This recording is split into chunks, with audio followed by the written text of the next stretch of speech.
यह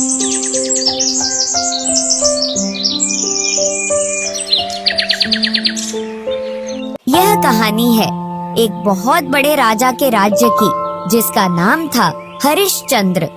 राजा हरिश्चंद्र का कहना था कि अगर आवाज ऊंची हो तो कुछ लोग ही सुनते हैं, लेकिन अगर बात ऊंची हो तो बहुत सारे लोग सुनते हैं। उसी राज्य में एक छोटे से गांव के सेठ चंगीलाल के यहाँ एक छोटा सा लड़का शेख नौकरी करता था। उसके माता पिता अब इस दुनिया में नहीं थे। शेख का जीवन बड़ी ही परेशानियों से भरा पड़ा हुआ था। वह हर दिन सेठ चंगीलाल के यहाँ जाता नौकरी पर, सारा दिन काम करता और फिर घर आता, खाना बनाता, खाता और सो जाता था। जिंदगी कुछ ऐसी ही चल रही थी शेख की। एक दिन शेख चंगीलाल के यहाँ से काम करके आ रहा था तो उसी रास्ते से एक फकीर अपने सिर पर और पीठ पर 3 बोरियां लादे हुए आगे बढ़ रहा था, एक शहर से दूसरे शहर की ओर। वह फकीर काफी बूढ़ा भी था और काफी देर से लगातार सफर कर रहा था। चलते चलते थोड़ी देर बाद वह एक पेड़ के नीचे आराम करने के लिए रुक जाता है। मैं बहुत थक गया हूँ और इस वजन को लादकर अब आगे नहीं बढ़ा जा सकता। अब मेरे शरीर में इतनी शक्ति नहीं रही। सुनो बेटा, क्या तुम मेरी मदद करोगे?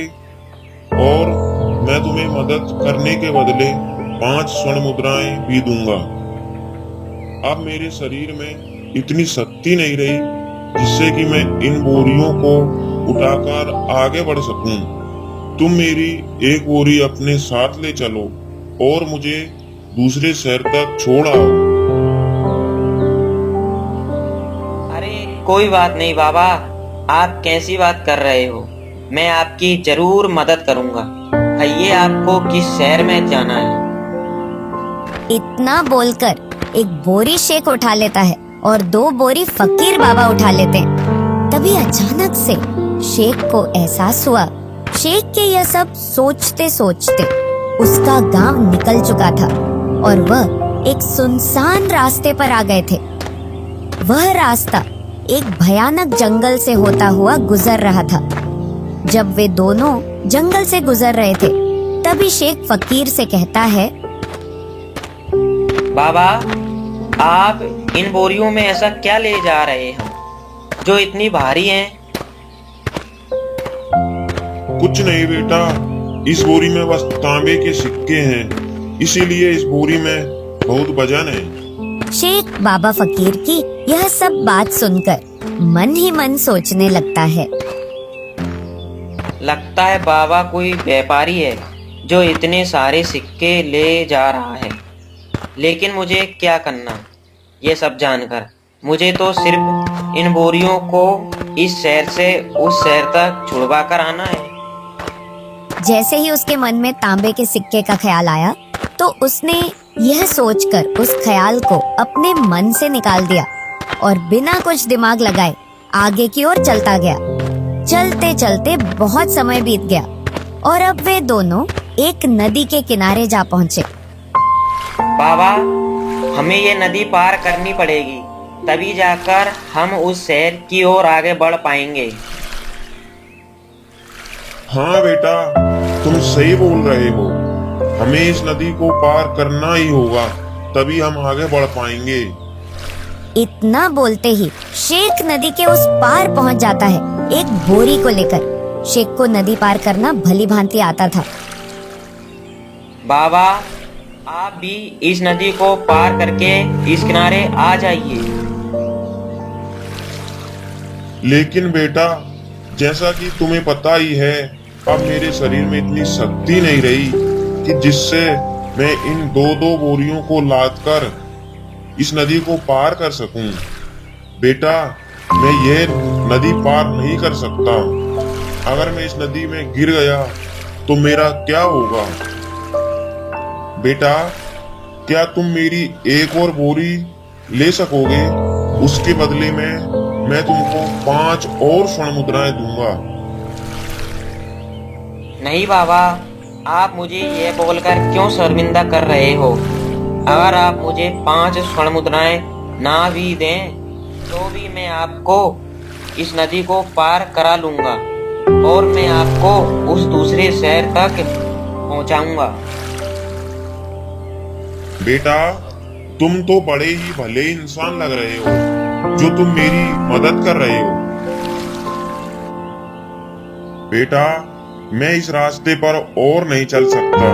मेरे शरीर में इतनी शक्ति ही नहीं रही कि मैं इस बोरी को भी लेकर इस रास्ते पर आगे बढ़ सकूं।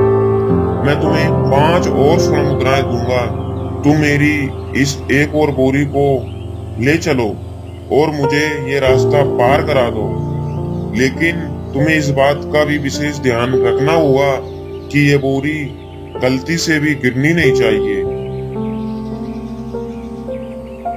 अरे बाबा, आखिरकार इस तीसरी बोरी में क्या है ऐसा? बेटा, इस बोरी में स्वर्ण मुद्राएं हैं, वो भी पूरी 5000।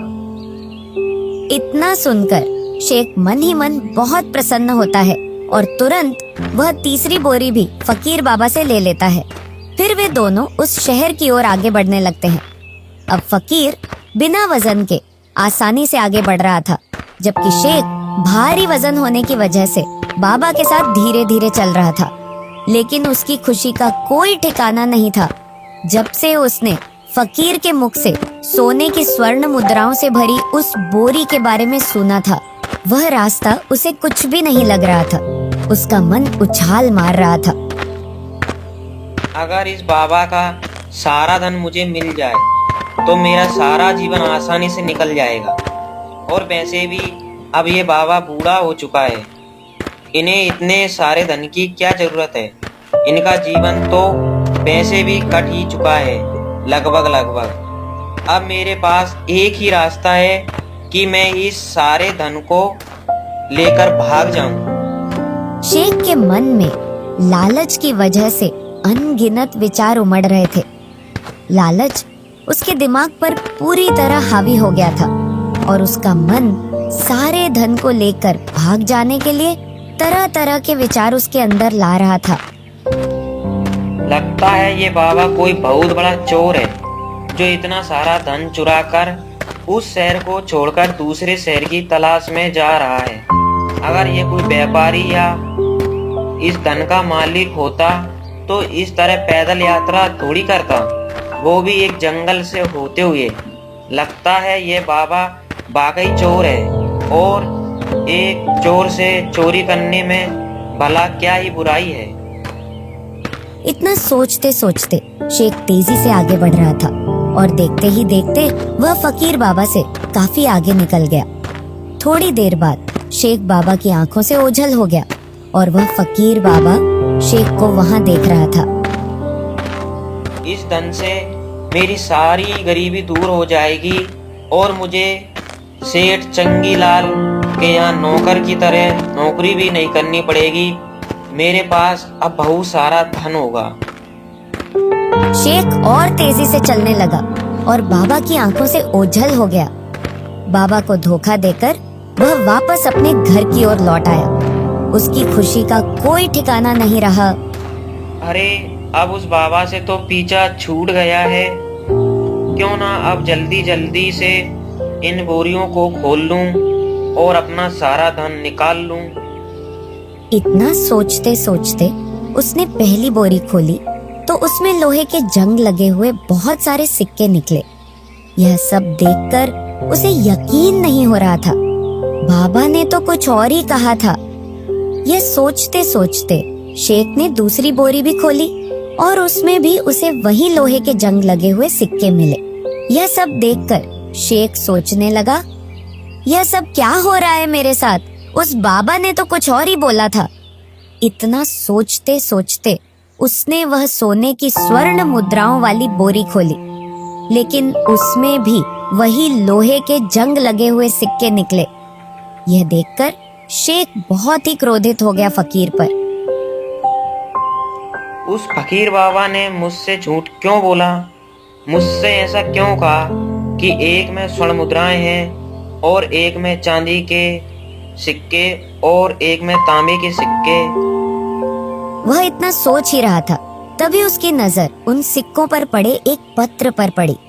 उसने वह पत्र उठाया और पढ़ा।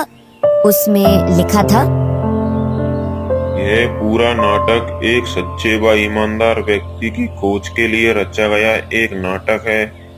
मैं फकीर नहीं, इस राज्य का राजा हरिश्चंद्र हूँ। मेरी कोई संतान नहीं है, इसीलिए मैंने अपने राज्य से उत्तराधिकारी के लिए ये षड्यंत्र रचा था, ताकि मैं अपने राज्य के उत्तराधिकारी के लिए एक ऐसे इंसान का चुनाव कर सकूं जो प्रजा की रक्षा कर सके, जो बिना किसी मोह माया के इस राज्य के राज्य सिंहासन पर बैठ सके, इस राज्य का राज्यभार संभाल सके। इस राज्य का राज्यभार वही इंसान संभाल सकता है जो पूरी तरह ईमानदार हो, जिसके मन में कोई भी किसी प्रकार का लालच ना हो।